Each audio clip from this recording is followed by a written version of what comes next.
Starting it.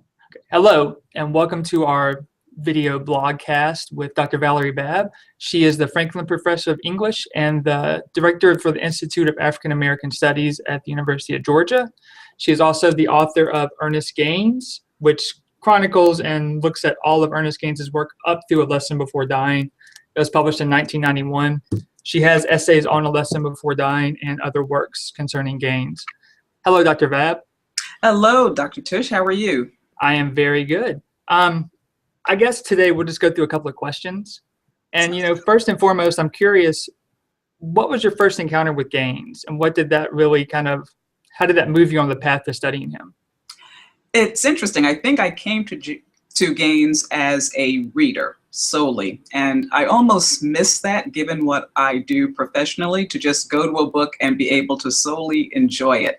But I think I had just picked it up when I was in New York City, just wanting to read a book, and the subject matter and the imagining of telling history through the voice of a single woman just caught my eye. So I just read it.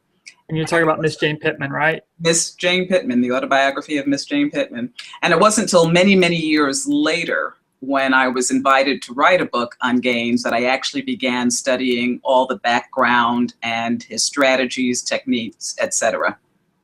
And I think that's one thing that's similar with me too. You're from New York.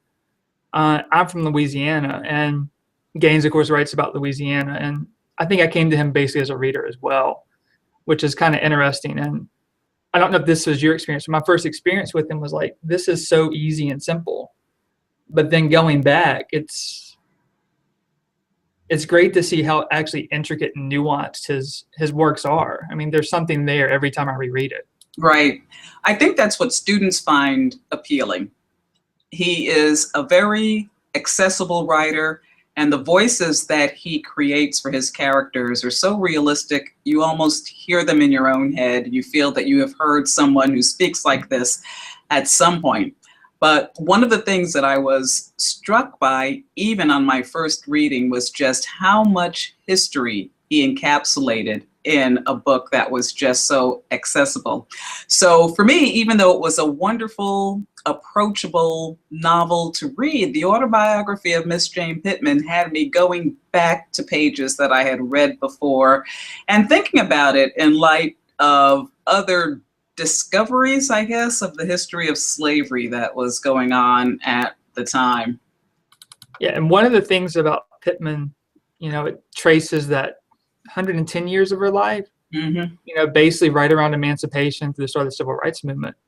And the amount of research he did for that just was insane from what I understand. Going to the archives at LSU. Yeah. When he went back actually to California, having them send him stuff. There's stuff in the archives here just with his notebooks full of just information. And it shows. Yeah, it does. And if you look at the early drafts, I think what's even more fascinating is a lot of the stuff that's in there, specifically for me, Jackie Robinson and Joe Louis, there's entire chapters. But in the book, it's 2 pages. Mm-hmm. Yeah. Huey P. Long, kind of the same thing. Right. He is Hemingway-esque that way. There is not an extra word that does not need to be there. And the skill and discipline that must take as a writer, because he also writes such beautiful prose. So I'm sure that if you look at those early drafts, it could easily have been included in the novel, but it would not have given it the same voice and the same effect. And I think that's the case too. I mean, the key word you said was Hemingway-esque, which is everything you read from him, there's so much underneath the surface that you just have to dig a little bit further. But those early drafts, we're told from other people's points of view too. The Lewis and Robinson were somebody else's point of view. And he said, I had to go back and let her tell her own story. So I went and dug her up and let her breathe life into her, basically. Right. His sensitivity to point of view is extraordinary, whether it's in the autobiography of Miss Jane Pittman or A Gathering of Old Men, to be able to so fully get into a character's head that even though all of his characters come from the same area, speak similar languages, the perspective and voice is completely different. So you always know that there is a shift. no character knows more or less than the circumstances around which Gaines has created him.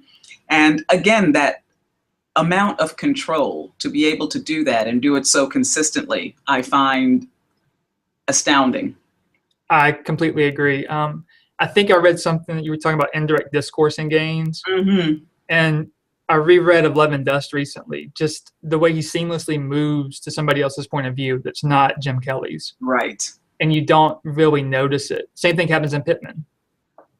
That's what I truly began to realize when I started studying the works. I've always been just fascinated with narratology, with language, with the creation of voice, and I don't think there is a better source to look at than Ernest Gaines, whether I want to get that point across to my undergraduates or even my graduate students. He's just a master of being able to do that.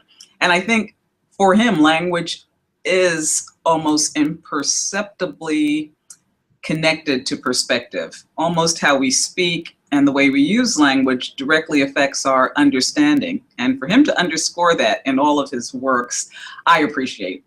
Yeah, I completely agree. I think it's interesting too to point out that if you read those early drafts, especially like Catherine Cormier, you can tell that he is not a master of that at all. It took him a while to get to that point. I mean, Love and Dust was a second novel. And I can't recall. I mean, Cormier's third person point of view, so those shifts aren't occurring as much. Those indirect discourse, but with Cormier, the first draft that I read, the shifts are so jarring. Right. It's crazy to see how far he's come.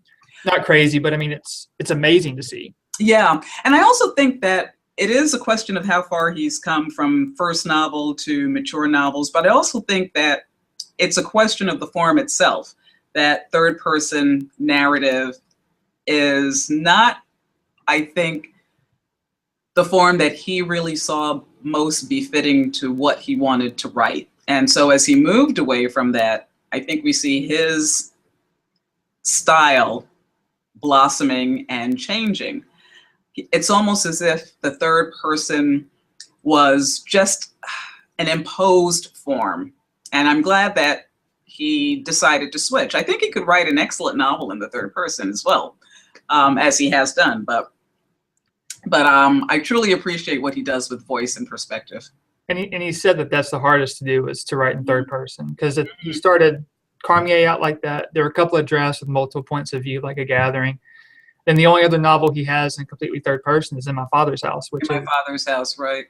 The one that's not read as much. I've read it once so far, and it's a good novel. But like you said, the point of view, if you really look at him closely, with those just the movement, the seamless movement from somebody's first person point of view to a secondhand discussion, right? Just amazing. And that is how we receive stories. Yeah. And he replicates that beautifully in his novels. So you mentioned a minute ago teaching Gaines in your classroom, and you use narratology with it. What are some other things that you do in the classroom to get students engaged, and how do they typically respond to Gaines? Because you're in Georgia, correct? I am in Georgia, and it's an easy sell as a Southern novel. And I think students really appreciate that. They love the language, the pace, the rural environment. It's very familiar to many of our students, not so much in their own everyday lives, but when they go to visit grandparents, when they go to visit extended family members. So that they appreciate.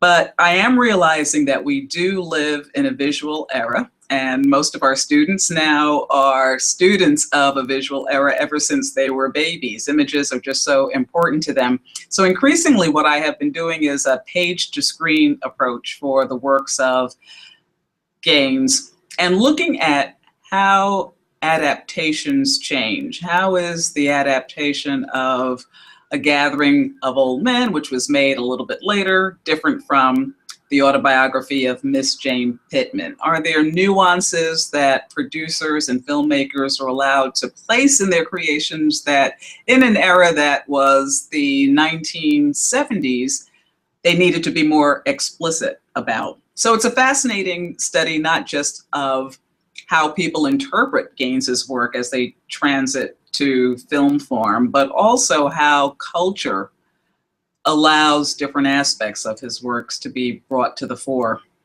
And I think that's one of the things he talked about with Pittman. I mean, that was 74.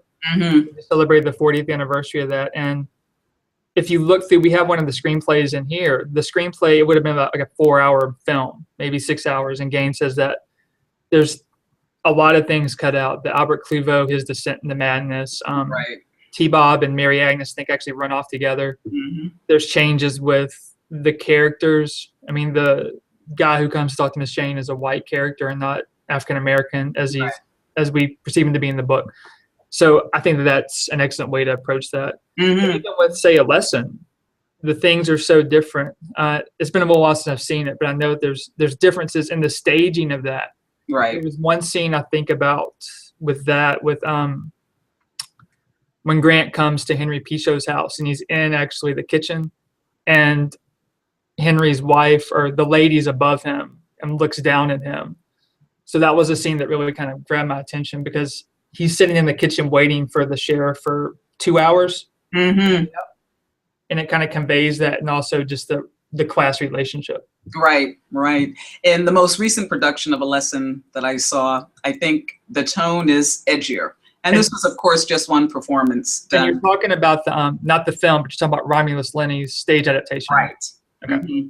And it was performed here at the University of Georgia. And I think with all of the recent unrest in Ferguson and Staten Island, New York, that gave the play a different kind of resonance. So the performer who played Grant did it with a bit more edge than the character we see both in the novel, I think, and certainly in the film, which is very nuanced. One of my students felt it was almost post-racial in the way the book of the play. The movie, yeah, and the way it moved away from the book. So, okay. Well, why did they think that possibly? I think it was because they felt that Grant was just a little too abstract, that he was a little more lost than they expected him to be as a character. And so much of what he does in the novel is introspection, which this particular student felt this is not the time for introspection. Something else has to be done. Come out of yourself and think about what needs to be done on the larger stage. Yeah, and it's hard to do that's one thing about the film I noticed. It's hard to do the introspection with the film. Mm-hmm. But I do think Grant, I look at him with Jackson Bradley, the protagonist from Catherine Cormier, because they're basically bookends to me. And Grant seems to be, he's getting to that stage where he's going to be more active. I think Jefferson's kind of that impetus for it, and for the community as a whole, of course, as we know. But I mean, that introspection is leading him to something that we don't see at the end of the novel, of course. Right. You see him. I think the end of the novel is fitting to me with manhood and Gaines. I mean, the last line is "I was crying," which I think is fitting and poignant to me. And he's turning around facing the students, mm-hmm. having to tell them about what's happened with Jefferson and the whole situation. Right. That leads to the other question you kind of answered. Gaines's novels are all set in the past, typically 30s, 40s. Pittman goes up to the 60s. In My Father's House is the 70s. Gathering of All Men, 70s. Are these works relevant today? I mean, can we read them in relevance? You mentioned Ferguson and Staten Island. I mean, are they relevant in those contexts today, do you think? I absolutely think so. Gaines's works are set in the past, but there is a certain consistency of the racial relationship that African Americans in the United States share. And even though the works are set at a particular date, I think what Gaines is talking about is larger questions of history and culture, larger questions of interactions between groups. And I don't think that the substantive formulations of those interactions have changed much at all. So to me, there's actually a kind of currency and relevance to his works as well. Even something like the autobiography of Miss Jane Pittman, which is supposed to be a historical novel in a certain sense, raises a question of how history is told. And that is a universal question, so that I think there's always a sense of immediacy to Gaines's works. And I think that's fascinating, how history is told, because the whole purpose of that is the editor comes and talks to Miss Jane and basically says, I want to tell your story because your story is not in the history books. I don't know about the rural African American population of Louisiana specifically in that case. And your story, who you're 110 at the time, who've lived through slavery and on the precipice of the civil rights movement. It leads me to that other question too. One of the things that you've pointed out in one of your essays on A Lesson Before Dying, which was, I think, spot on to me. I never caught it reading it, but I use it when I teach that novel, is actually Jefferson's lawyer, when he's defending Jefferson and ends up calling him a hog. When he's defending him, he actually kind of goes through the racial history, the history of racism in the United States. I think that's fascinating. If you can just touch on that just for a second, maybe, because I think that's relevant today too, is knowing that history. Yeah, right. Absolutely. Can you elaborate a little bit on what you'd like me to touch upon? Or? Well, it's a long quote from the lawyer, but you mentioned that it goes through basically, I think, phrenology. You mentioned that it goes through, having to prove you're civilized through language, things of that nature. Right. And I think part of the reason that we have this question of, are these works still current? And yes, they are, is because we don't interrogate that deeper history. Nobody really knows where these attitudes that we come up against have come from. Nobody really realizes that there are things that you can go to mark where conceptions of which race is superior, which race is inferior, actually do begin. And until we really do study that and study the origins of these attitudes, I don't think the attitudes change at all. Phrenology was part of a large system that, again, used images, the quick identifiable icons, to be able to reiterate racial hierarchies.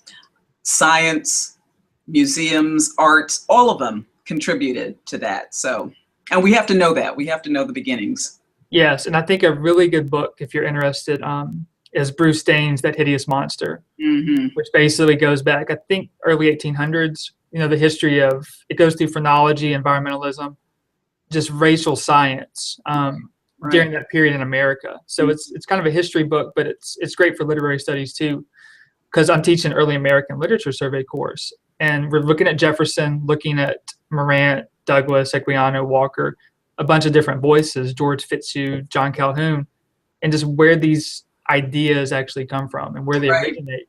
And those are things we need to interrogate and look at today to help us understand what's going on today. Right. And I think part of it is that all of those documents construct an ideology of whiteness in the United States. And it's that ideology that kind of remains invisible, that's never questioned. I wrote another book on that and the history and the images that went along with that. But until that is stated, that a particular group in the United States sees privilege, held on to it through a variety of cultural, historical, and economic ways, then we're always going to have this conversation on the meanings of race. And we hear race whiteness. And what was the name of that book again that you wrote? Whiteness Visible, The Meaning of Whiteness in American Literature and Culture. Yeah, I'll put a link to that in, below. Oh, good.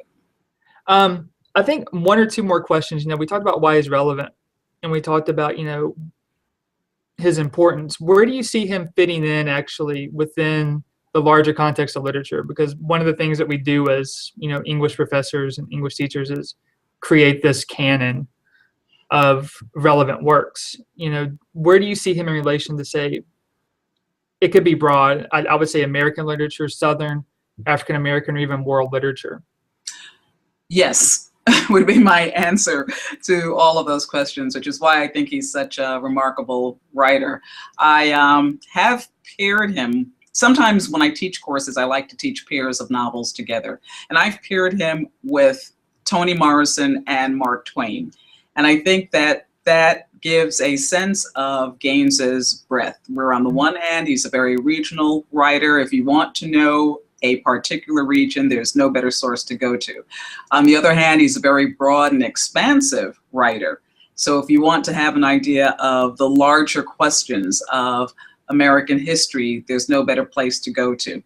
And then also, he's just such a technical artist, as we were speaking about earlier. So you can consider him almost as you are considering other novelists who kind of break down how a novel is presented. Someone like Colson Whitehead in John Henry Days does something very similar to what Ernest Gaines has done, both in A Gathering of Old Men and the autobiography of Miss Jane Pittman. Take in history and not just tell it, but ask us, why is it history and why is it important to us?